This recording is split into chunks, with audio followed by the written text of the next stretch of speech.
everyone, and welcome. It's Jessie with Per Quill Studio, and today I'm going to tell you how I will be living my best life in 2026.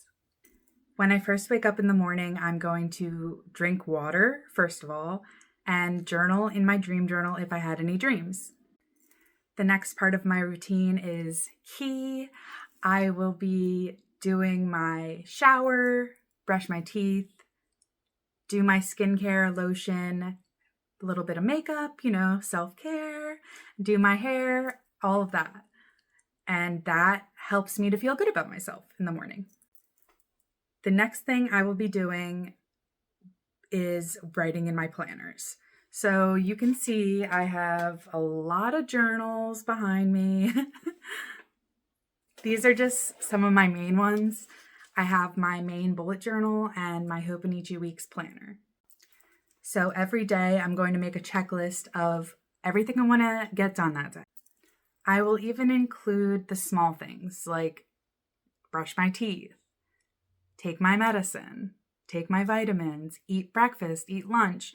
All of these small things add up.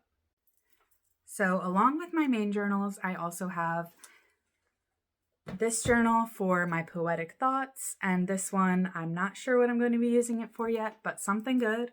And then on this side, I have my shadow work journal, an art journal for doodling, and a creative writing journal. Another thing I'll be doing in 2026 is really focusing on my yoga practice and walking every day. These small habits really make a positive change by lowering stress and just feeling accomplished, feeling good in my body. So a drastic change I made for 2026 is I quit my full-time job and I will be going back to school to become a registered dietitian, as well as working part-time and working on my small art business. Becoming a registered dietitian is something that is super important to me as well. I'm very passionate about eating disorder awareness, helping people find the proper nutrition and meal plans for them, intuitive eating, and body positivity, as well as joyful movement.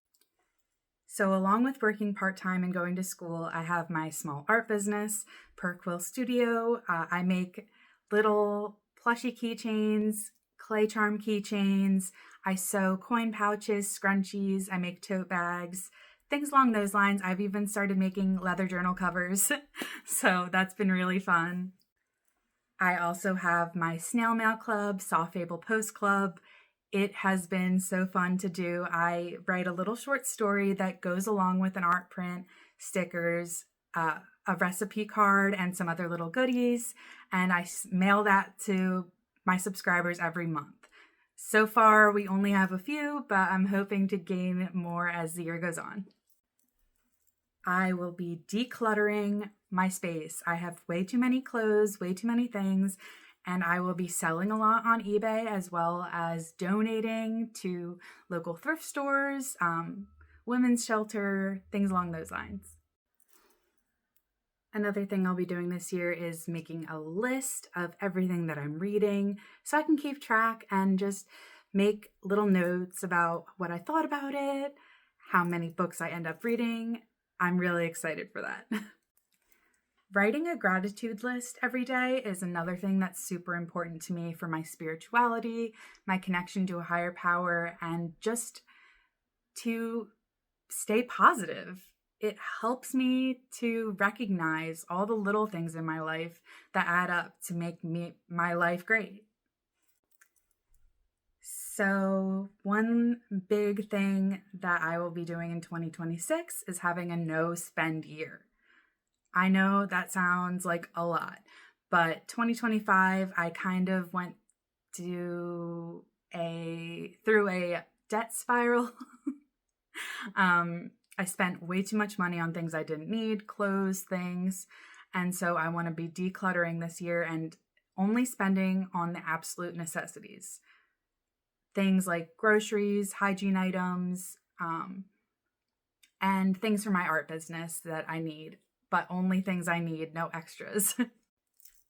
Thank you so much for watching, and I'd want to know, what are some of your goals for 2026? What will you be doing to have your best year yet? and to live the life of your dreams. Thanks again for watching, and everyone have a great day.